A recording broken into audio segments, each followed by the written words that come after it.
Olá, tudo bem? Eu me chamo Aldris Marta Carvalho Gomes, faço parte da equipe da Coordenação da Educação Ambiental. Estamos entrando na primeira semana do mês de junho, uma semana dedicada ao meio ambiente. Então, hoje, para fazermos a abertura dessa semana, estamos aqui com a professora Thelma Prado, que é coordenadora da Educação Ambiental, e com o professor Maílson Rafael, que é o diretor do Departamento Educacional da Diversidade, o DPDI. Essa semana, que é dedicada ao meio ambiente, nós escolhemos falar do tema Vamos combater os efeitos das mudanças climáticas no Amazonas. Então, é um tema que é muito recorrente, é um tema para que a gente possa refletir durante essa semana a questão dos hábitos, das problemáticas que nosso Estado ele vem enfrentando, né? Então, dentre essas problemáticas, a gente pode falar das secas, da perda da biodiversidade, do prejuízo na agricultura, na pesca e do sofrimento das pessoas que vivem nas comunidades mais distantes, né, e que precisam do rio para essa relação com a área urbana. Então, para a gente começar a nossa conversa, vou chamar aqui a professora Thelma Prado. Ela vai dar início, né, falando das ações da coordenação, da Semana do Meio Ambiente, o que nós temos para essa semana, não só para essa semana, para o junho todo, né? Verdade. Olá, saudações ambientais a todos e a todas. A Aldris traz uma temática de urgência social que hoje nós temos, né, não só no Amazonas, mas no Brasil. E a temática ela traz essa questão das mudanças climáticas, né? Vamos juntos combater as mudanças climáticas no Amazonas. E essas mudanças elas trazem algumas situações específicas no nosso território. E não é só a semana, muito bem falado, Aldris, é o mês, o ano, né? E no nosso estado do Amazonas específico, em relação a toda a nossa biodiversidade, as questões hídricas que tanto hoje estão afetando as nossas comunidades, né? Capital e interior. E aí, para a gente poder falar um pouquinho sobre isso, a Coordenação de Educação Ambiental ela está dentro do Departamento de Políticas Educacionais para a Diversidade, no qual o professor Rafael é o nosso diretor. E aí nós temos várias ações realizadas pela Coordenação de Educação Ambiental, por meio de campanhas, palestras, visitas, ações pedagógicas. E aí, nesse recorte, a gente tenta trazer as questões socioambientais, né? Do que hoje o nosso Estado busca minimizar alguns impactos voltados para a questão da educação formal. E aí, eu trago algumas ações, principalmente do que nós vamos estar falando futuramente, né, de dois grandes eventos, né, a partir desse mês de junho, né, até o final deste ano, lógico, com vários desdobramentos para 2026 e 2027. Nós vamos ter a Conferência Infanto-Juvenil pelo Meio Ambiente, né, a 6ª conferência, onde ela traz uma temática muito importante, que é a educação para a justiça climática. A Secretaria de Educação já vem utilizando essa temática como urgência social já faz uns 2 anos, nas nossas jornadas, nas nossas campanhas, nas nossas palestras. E aí a conferência ela é direcionada para os nossos alunos de 6º ou 9º ano, e onde nós vamos estar realizando a conferência na escola, a conferência estadual para em outubro ir para nacional. Então, assim, é uma temática importantíssima, onde nós vamos estar elaborando juntamente, dando um suporte para os nossos alunos, não é? Sobre uma temática por meio de um plano de ação. É uma coisa bem simples, nós estamos mobilizando, e aqui, novamente, eu faço essa pequena chamada para que a gente possa realmente participar num momento muito importante para as nossas escolas. Um outro evento importantíssimo também é o 8º Congresso Internacional de Educação Ambiental, que vai ser sediado em Manaus, em julho, de 21 a 25, onde nós vamos estar também trabalhando com as nossas várias ações voltadas para a questão formal e não formal. A Secretaria de Estado de Educação, ela é uma das organizadoras, o professor Rafael, ele é o nosso ponto focal no estado do Amazonas, assim como a Secretaria de Estado de Meio Ambiente. Então, é um congresso onde nós vamos falar de várias ações, inclusive hoje o nosso diretor ele vem trazendo uma temática que a Secretaria está bem fortemente realizando, e é isso, é uma chamada para um olhar diferenciado para as nossas ações de educação ambiental. E aí o Rafael, nosso diretor, ele vem falar um pouco sobre isso. Professora Thelma, e essa semana também a Secretaria ela está numa ação em parceria com outras instituições, né? Que vai acontecer ali no Plaza. A senhora poderia nos falar um pouquinho disso? Verdade. Em Manaus a gente tem uma ação para a semana de abertura, é uma ação de governo, né? São todas as secretarias e a Secretaria de Educação não fica fora. Então nós vamos estar realizando no Plaza do dia 5 ao dia 7, são várias ações, a SEDUC vai estar levando o projeto prioritário Escola da Floresta e também falando sobre a conferência. Nós vamos ter visitas, exposições e a Secretaria se fará presente, buscando minimizar e levar as informações sobre a questão muito importante que é a educação ambiental, professora Aldris. Uma temática Eco da Amazônia, né? Isso, Eco da Amazônia. E aí ela é uma ação voltada específica não só para as ações das secretarias do Estado, mas também ONGs, instituições públicas, enfim, privadas, enfim, que vão estar com essa pegada aí da sustentabilidade e educação ambiental. Então a gente convida todos, né? Sim. É aberto, como é no Plaza, o shopping, ele fica no setor que seria onde eles fazem os eventos, né? Então, sintam-se também convidados a esse momento importante. Obrigada, professora, pela sua fala, pelo convite, né, a todos a participarem dessa semana.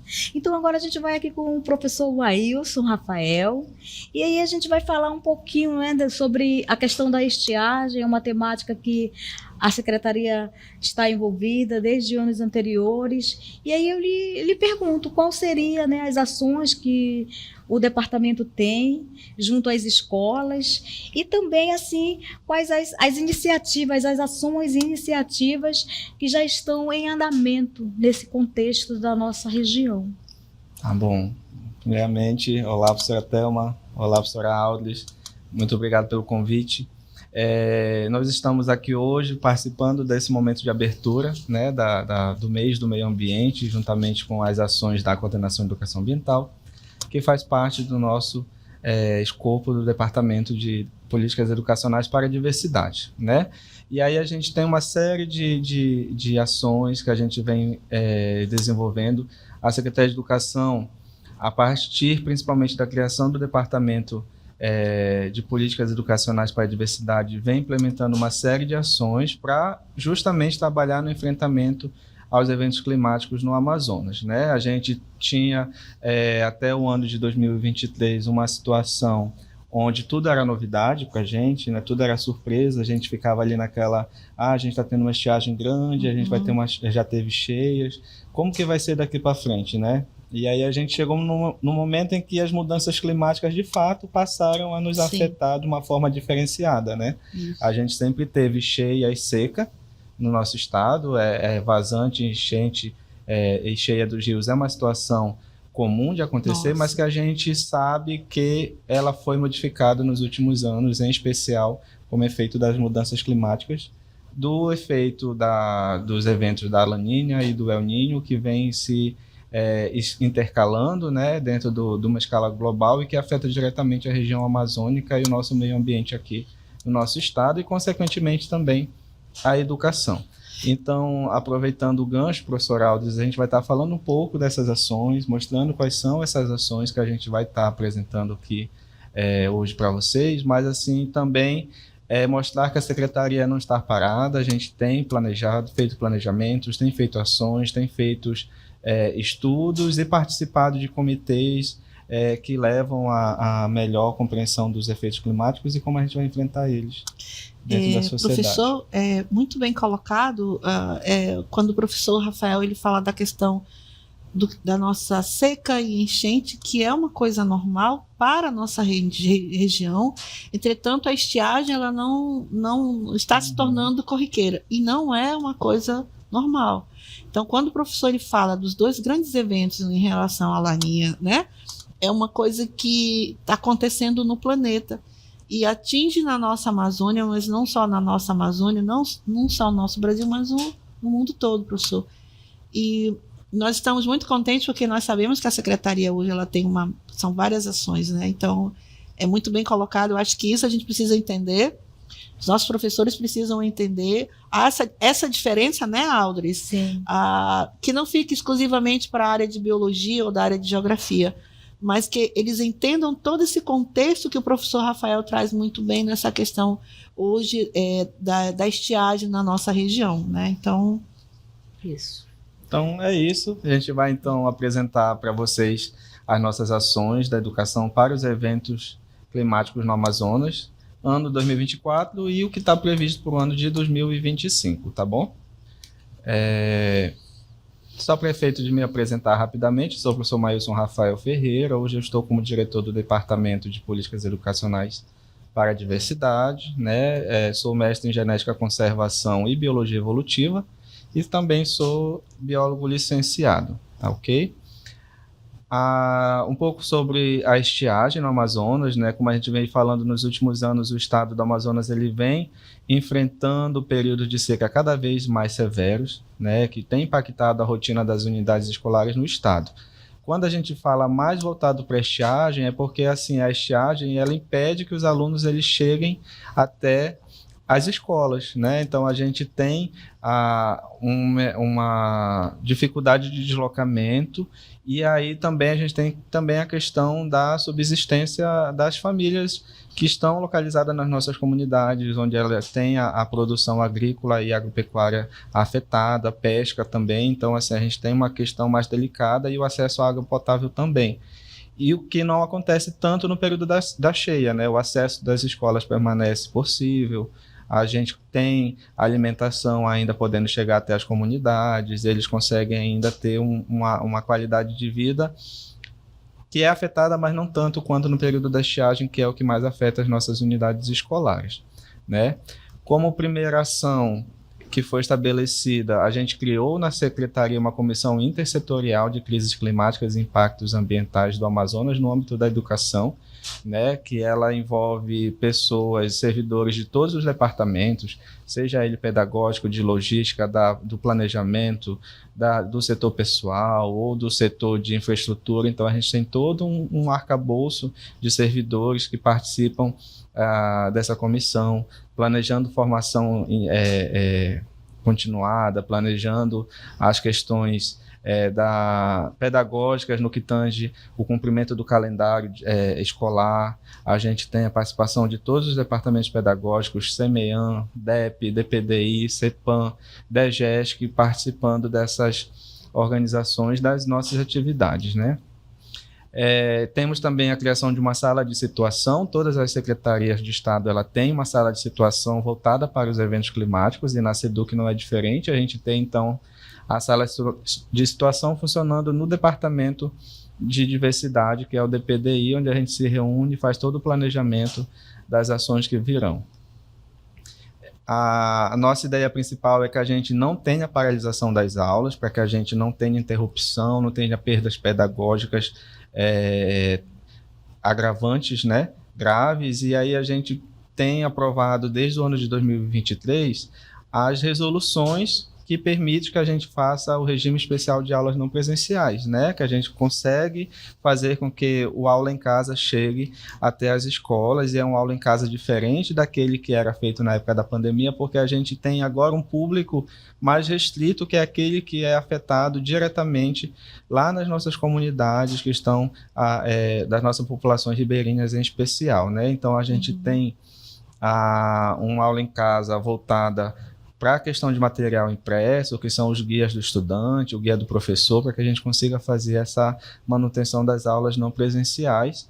E aí, em alguns lugares onde pega internet, onde o aluno tem acesso à internet em casa, onde ele consegue assistir à televisão, a gente tem também outras estratégias que a gente vai ver mais à frente. A partir do ano de 2024, a gente conseguiu aprovar as diretrizes operacionais para o regime de aulas não presenciais por meio do Conselho Estadual de Educação, que nos permite que, independente da situação de urgência e emergência dos municípios, a gente consiga ter as aulas não presenciais e não precisa estar todos os anos aprovando resoluções novas, né? Então, a gente consegue hoje ter uma publicação, um documento legal, uma resolução que estabelece quais são as diretrizes que serão tomadas pela Secretaria de Educação, pelos setores competentes, pelas escolas, pelo diretor escolar, pelo corpo pedagógico, pelo professor, como é que a gente vai atuar em cada esfera, e aí a gente recomenda, inclusive, a leitura dessa resolução, que é a resolução número 153 de 2024 do Conselho Estadual de Educação, tá ok? Desculpa, é a resolução número 153, isso, essa mesmo que eu falei. O acompanhamento das escolas, eles são, se a escola foi impactada, se não foi impactada, quantos alunos são impactados, quantos alunos não conseguem chegar até a escola, quantos conseguem chegar parcialmente, ou seja, metade da turma chega na escola, outra metade não consegue chegar porque eles moram mais distante, que são aqueles que dependem geralmente do transporte escolar, né? Então a gente faz todo esse processo de acompanhamento por meio de um painel de acompanhamento dos impactos da estiagem nas escolas estaduais, que a gente também tem ele para cheia, só que assim, a gente não percebe a mesma dinâmica de afetamento, vou falar assim, não sei se essa palavra existe, mas assim, não vemos o mesmo número de alunos afetados, é muito difícil essa informação chegar até a gente para a época de cheia, mas na época da estiagem, a gente percebe, por exemplo, que o município de Manacapuru ano passado foi muito atingido, né? A gente tem um número muito grande de estudantes atingidos em Manacapuru, por exemplo, então a gente consegue ver quantos alunos são impactados e onde que a gente tem que chegar com aula em casa e onde que a gente tem que fazer a entrega dos kits do Merenda em Casa, que é um programa complementar que a gente utiliza para as aulas não presenciais. Então a gente faz todo o monitoramento por meio desse painel, quantas escolas são afetadas, quantos alunos conseguem ir para as escolas, quais são os municípios que teve alunos afetados, quais são as coordenadorias que precisam entrar com intervenção, então a gente faz todo esse acompanhamento. Aqui nós temos um pouco dos dados, né, que foram do ano de 2024, onde 53% das nossas escolas elas foram impactadas no período da estiagem, ou seja, pelo menos um aluno não conseguiu chegar até a escola nessas 53 escolas, tá? Que corresponde a 8,63% das escolas. A gente tem 207 das 1.928 salas anexas que também foram impactadas, que corresponde a 10% das nossas salas anexas, né? Que os alunos não conseguiam chegar nas escolas, e 25 dos 62 municípios tiveram impacto da estiagem. Então, 40% dos nossos municípios foram atingidos. Quando a gente fala de estudantes matriculados que foram impactados, a gente vê que 5.900 estudantes dos 17.788 estudantes nossos foram impactados na época da estiagem, né? Então, a gente tem o correspondente a 33%. E 2.487 dos 5.000 estudantes afetados, eles receberam os kits merenda em casa, ou seja, eles não estavam conseguindo ter uma devida assistência alimentar, né? E a gente conseguiu chegar até eles e fazer a entrega desses kits merenda em casa, que a gente percebe aqui algumas imagens, né? Então, assim, uma outra coisa que também a gente percebe que não somente municípios do interior, mas também nos arredores de Manaus são afetados. E Rafael, nesse caso aí, no caso da entrega da merenda escolar, né? Uhum. Vocês têm uma logística ou fazem parceria? Geralmente a Defesa Civil sempre está próximo, né, de fazer alguns trabalhos, ou existe uma logística própria? Existe o seguinte, a gente tem os kits do Merenda em Casa, que eles são exclusivos da Secretaria de Educação, então a gente pega os mesmos itens que compõem a merenda escolar, monta kits e faz a entrega para os estudantes, e aí, logicamente, as famílias também se alimentam junto, né? Mas a gente tem também a ajuda humanitária da Defesa Civil, que é do governo do estado, que eles recebem cestas básicas, tanques d'água, água mineral, então Sim. outros tipos de suporte, de auxílio. Principalmente quando é para aquelas comunidades. Isso, comunidades bem isoladas, que são ajuda humanitária. Né? Então a gente tem o governo do estado atuando por meio da Defesa Civil e das outras secretarias com ajuda humanitária, mas a gente também tem a ação exclusiva da secretaria, que é levar os kits da merenda escolar por meio do Merenda em Casa. Entendi. Tá bom? Então a gente tem essas duas situações, a gente volta aí para a nossa cartela, mostrando que em Manaus a gente também fez a entrega na região, principalmente do Puraquequara, ali da colônia Antônio Aleixo, onde a gente tem também um grande número de estudantes impactados pela estiagem. Aqui são as nossas estratégias, né? Do Aula em Casa, a gente tem a elaboração dos repriorizadores curriculares, então a gente tem o currículo macro da secretaria e a gente vê quais são os componentes curriculares que são prioritários, a gente faz uma repriorização curricular, né? Então a gente utiliza a repriorizador curricular para decidir quais são qual é a parte curricular, né, que vai estar entrando dentro dos nossos acervos dos cadernos digitais. Esse alinhamento dos acervos dos cadernos digitais, eles é feito para o ensino fundamental, anos finais, e para o ensino médio, né, por meio do repriorizador curricular, e a gente também está criando para os anos iniciais do ensino fundamental. A gente tem, portanto, cadernos digitais do Aula em Casa para o ensino regular, da educação básica como um todo, para o ensino regular, para a educação de jovens e adultos, para educação escolar indígena. Então, a gente tem 3 tipos diferentes de cadernos digitais sendo ofertados hoje na nossa rede, tá bom? A gente faz também a elaboração da programação televisiva mensal por meio do Centro de Mídias, que faz essa articulação com os demais departamentos, DPDI e DEP principalmente, né? E a gente faz, todo mês a gente tem a programação televisiva de acordo com o planejamento bimestral das nossas escolas.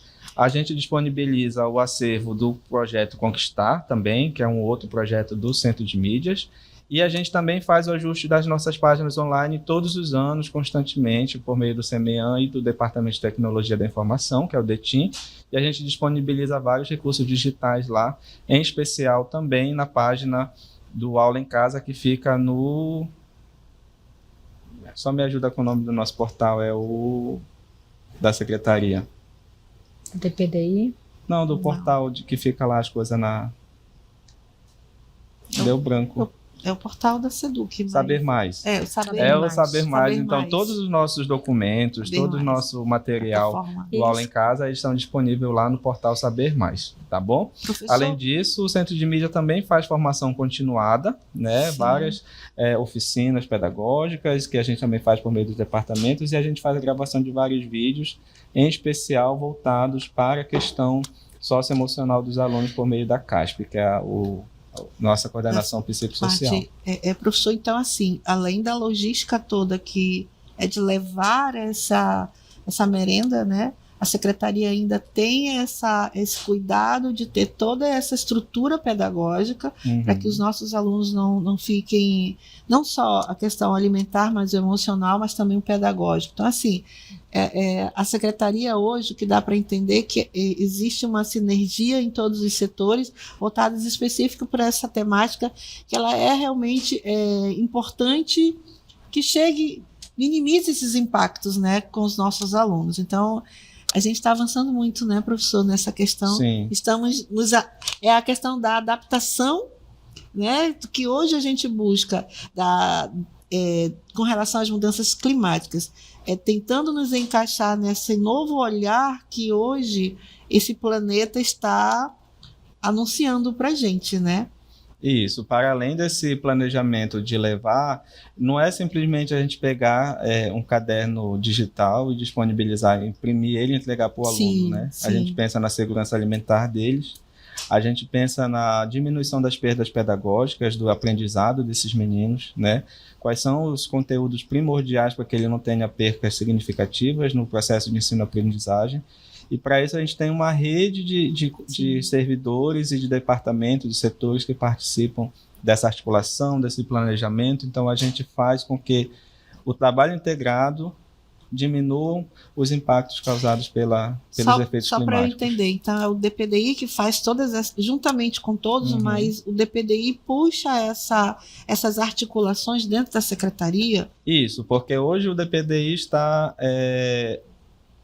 com a presidência da comissão, da comissão intersetorial, né? Uhum. E também porque, como a coordenação de educação ambiental, a coordenação de educação do campo, a educação escolar indígena, que são os mais afetados, estão dentro do nosso arcabouço do DPDI, acaba que ele é uma responsabilidade maior do nosso departamento, mas que a gente envolve os outros setores para que a gente diminua os impactos, né, causados pelos efeitos climáticos. Para um setor que começou agora, que tem um ano, a gente está com várias inovações, né? O DPDI completou um ano agora em abril, né? E a gente já está cheio de ações aí, comandando à frente, juntamente com a secretária pedagógica, a gente tem fazendo esse trabalho, né? Principalmente porque o trabalho do DPDI é mais próximo a esse público que está lá nas comunidades, nas comunidades indígenas, quilombolas, né? Ribeirinhas. De conservação, né? Isso. Então, são as escolas do campo. A gente tem o DPDI, o público da diversidade, na verdade, ele é justamente esse, né? O público da educação escolar indígena, educação escolar quilombola, educação escolar do campo, educação de jovens e adultos. E aí a gente tem se aproximado cada vez mais por meio do departamento que foi criado em 2024, né? Muito bom. Então a gente vai continuar aqui, a gente tem, para que todos entendam como que funciona, a gente disponibiliza um documento orientador para enfrentamento da estiagem, né? Que fica, na verdade, para enfrentamento dos eventos climáticos extremos, né? Que a gente começou em 2023, na Secretaria Pedagógica, em 2024 a gente deu a continuidade, então esse documento está disponibilizado também no portal Saber Mais, tá bom? Além disso, dentro desse documento tem recomendações para enfrentamentos da onda de calor e situações onde a gente tenha muita fumaça, então a gente também faz esse trabalho de orientar como que a escola vai proceder, porque é importante que o aluno ele vá até a escola, ele se proteja no caminho de casa até a escola, mas que na escola ele tenha um ambiente mais seguro, com ar-condicionado, janelas fechadas, e aí se caso tenha problema com ar-condicionado, a escola sinalize para que a secretaria possa tomar as providências, né, da manutenção devida, e que a gente tenha um ambiente seguro onde o aluno possa ficar sem máscara, se divertir. A gente tem a recomendação para as aulas de educação física dentro desse documento, como é que a gente vai fazer educação física com muito calor, com exposição à fumaça. Então a gente dá alternativas, né? Mostra que eles têm que fazer a hidratação devida, como que eles têm que se portar perante situações de calor extremo, que a gente tem mais lá na época de agosto, setembro e até meados de outubro, né? Então a gente também tem essa preocupação com as nossas escolas, fazemos as campanhas também por meio das nossas mídias sociais. As gravações de vídeos, em especial, com os cuidados com a saúde socioemocional, que é feita pela coordenação psicossocial, né, a CASP, que é ligada à GPPC, que é do DEP. Então, a gente também tem a disponibilização desses vídeos para o autocuidado do aluno, do professor, da equipe escolar como um todo. A gente também, um programa muito importante é o Buscativa do Escolar, porque a gente tem estudantes que, por questões ambientais, eles deixam de frequentar a escola, mas quando a situação começa a se reverter, esse aluno precisa voltar para a escola, né? Então a gente tem que garantir o retorno dele, porque ele tem que estar dentro da unidade escolar, ele tem que retornar, por mais que ele tenha que ajudar os pais, por mais que ele tenha dificuldade de locomoção, a gente tem que ter esse aluno de volta à escola, até porque ele não pode perder os auxílios sociais que ele recebe, né? O pé de meia, o Bolsa Família. Então a gente tem um importante programa que é o Buscativa do Escolar, que é feito também pós período de isolamento geográfico, tá? Aí, além disso, a gente tem aqui umas cartelas mostrando as nossas ações da educação ambiental, da nossa coordenação, que é coordenada pela nossa querida Thelma Prado. E aí a gente tem várias ações que são feitas, em especial na região de Manaus e região metropolitana, Fazenda Escola. A gente tem ações de educação ambiental juntamente com outros parceiros, como a SEMA, que a gente vai até o Bosque da Ciência ou outros ambientes de espaços não formais para a gente trabalhar essa questão de educação ambiental nas nossas escolas com nossos estudantes, né? Outra preocupação que nós temos é replanejar as avaliações externas. A gente tem solicitado essas reprogramações ao INEP, a gente tem tentado atender as condicionalidades do VAA, do ICMS Educação, mas para isso a gente tem que entender que as mudanças climáticas elas têm afetado a nossa dinâmica de acesso às escolas, né? Aí tem outros que a gente vai falar bem rapidamente, escolas conectadas, que hoje todas as nossas escolas de ensino médio, por meio desse programa principalmente, elas já têm acesso à internet, então assim a gente já tem um auxílio maior dessa questão de cobertura da internet nas nossas escolas do interior. Todas as escolas do ensino médio já têm acesso, por exemplo, à internet. Outro projeto importante que a professora Thelma pode até falar melhor para a gente é o projeto Dados à Provas d'Água, que é feito em parceria com a CEMADEM e coordenado pela UEA, né, a professora Vivian, que faz essa coordenação. E a gente tem também um trabalho muito importante que é feito nas nossas comunidades, com os nossos estudantes, onde eles fazem monitoramento dos rios, né, e questões de subida e descida dos rios em tempo real, né, e aí se a professora Thelma puder falar para a gente um pouco melhor desse projeto. Eu acho que é bem pertinente. Inclusive, nós fizemos uma parceria com o CEMADEM Educação. Isso. Né? E Raquel Trasber, toda a equipe dela, a professora Aldris, que acompanhou diretamente, juntamente com a UEA aqui em Manaus, e foi assim, foi muito artesanal, né? A produção deles, dos alunos, eles tinham né, que criar um pluviômetro de garrafa PET. Isso. E o interessante é que, assim, eles mediam a quantidade de chuva, né? E os professores que orientavam, eles faziam a relação da chuva com a quantidade de chuva com os problemas que ocorriam ali. Por exemplo, tinha escola que tinha um igarapé próximo, quando chovia bastante, aí eles já sabiam a quantidade de chuva que aquele igarapé iria transbordar, né?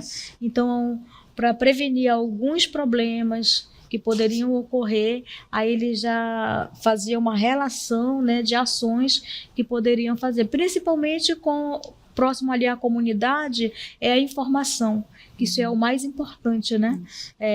A informação de como prevenir determinados acidentes ou área de desabamento, né? Isso, por exemplo, dos exemplos que a gente teve foi na Escola Samuel Benchimol, bem próximo, tem uma área né? Em que houve um desabamento, né? O pessoal começou a colocar casas em lugares impróprios, que aliás era uma área de proteção. E aí, como não houve uma fiscalização assim mais intensa, né? Então acabou que várias pessoas construíram casa ali e quando houve uma chuva bem intensa, algumas casas deslizaram, né? Isso o professor traz na questão dos projetos, professor Rafael, é o envolvimento da comunidade escolar, né? Eles mesmos, né, eles fizeram todo o trabalho artesanal mesmo do pluviômetro, com uma régua, garrafa PET, e começaram a analisar essa escala de água, né,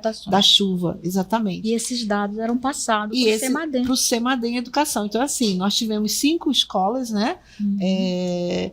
Essa do Samuel Benchimol, porque ela era uma área, a vegetação ela foi retirada, e aí os alunos, eles percebiam que era da comunidade, né?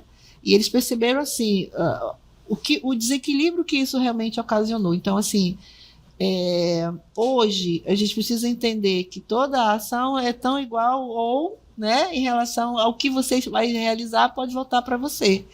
E os alunos foram 10, né, a parceria com a UEA também, e o CEMADEM Educação também conosco, né, fizemos um relatório.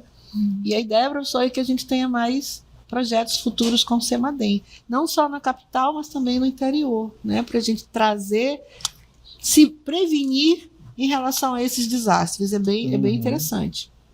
Então é um projeto sensacional, né, que a nossa coordenação tem desenvolvido. E vamos só avançar rapidamente, porque a gente também tem que falar da implementação dos calendários específicos, né? A gente tem hoje 5 escolas do campo que já estão com calendário específico, elas iniciam o ano escolar antes e finalizam antes, né? E lá, meados de outubro, elas já estão finalizando, justamente por conta da estiagem extrema.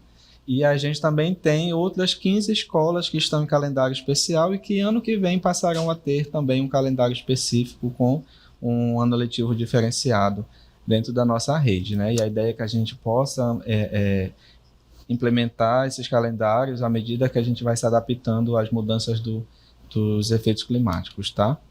A gente também tem uma rede de apoio aos diretores escolares por meio do DGESC, que é o Departamento de Gestão Escolar, do Núcleo de Inteligência em Gestão, que a gente faz esse acompanhamento, em especial das adaptações do plano de gestão escolar, né? Aqui, como a gente falou anteriormente, tem a questão da ajuda humanitária, que a SEDUC disponibiliza os espaços escolares para que sejam armazenados alimentos, os tanques d'água, as águas potáveis. E a gente também auxilia na distribuição desses kits da ajuda humanitária em vários lugares do nosso estado, né? Também a Escola da Floresta, que a gente tem implementado, já implementou a primeira, a gente vai implementar outras escolas da Floresta, que ela tem uma pegada diferenciada, voltada para a questão da preservação ambiental e de projetos de educação ambiental funcionando lá, assim como um projeto de diversidade de tecnologias. Então a gente vai ampliar o número de escolas da Floresta. A gente também tem hoje disponibilizado o programa de repriorização curricular, que é um programa federal e que ele veio justamente de encontro com aquilo que a gente já vinha fazendo aqui na nossa rede, né, que é trabalhar com o repriorizador curricular para que a gente consiga fazer a recomposição daquelas perdas pedagógicas das aprendizagens dos estudantes, né? A gente tem algumas ações para o ano de 2025, que é atualizar o nosso plano de ação em relação às situações de enchente, principalmente, que a gente ainda não sabe muito bem como vai proceder, porque depende de como a enchente vai se apresentar no ano de 2025, né? Verificar a necessidade de ajustes de documentos, a gente vai analisar a organização do repriorizador curricular do ensino médio, atualizar nossos cadernos digitais, atualizar nossos planos de gestão das escolas, apresentar um desenho de formação pelo centro de formação, criar documentos de orientação, sistematizar materiais didáticos e elaborar cadernos de avaliação diagnóstica, que são as nossas ideias para 2025. Então, assim, dessa forma, a gente vai encerrando por aqui essa nossa participação, né, de mostrar um pouco das nossas ações para o ano 2025, o que a gente teve de panorama 2024 e como a gente chegou até essa organização. Sim. É um trabalho muito grande, mas que a gente tem certeza que vai fazer a diferença lá na ponta, de alguma forma, para os nossos estudantes e professores nas unidades escolares. Obrigada, professor Rafael, por nada, pela tua participação conosco, né? E aí, quando a gente vai falar da questão ambiental, a gente vai observando que ela é tão complexa, é a questão de a gente observar os nossos hábitos, essa relação que a gente tem justamente com a natureza, o uso fruto dos recursos que nós, seres humanos, precisamos para que a gente possa sobreviver, né? Então, a gente tem que ter essa relação também de respeito. E aí a gente faz esse convite a toda a comunidade escolar, a sociedade, para que essa semana seja uma semana de reflexão, de escuta e de muita ação para que a gente possa, né, contribuir para melhorar o nosso ambiente. Porque quando a gente fala da questão ambiental, não somente essa relação com a natureza, mas também essa relação com o ser humano, né? Sim. Entre um e outro. Então, vamos lá. E vamos pedir para as escolas, né? Vamos todas juntos. As ações que vocês fizerem. Cuidar. Nos mandem o convite, nos mandem as evidências, mande para a gente os registros, que a gente quer olhar, a gente quer ver, conhecer o que vocês estão fazendo de educação ambiental nas escolas. E dizer, participem da Conferência Infanto-Juvenil do Meio Ambiente, né? Realizem a conferência na escola.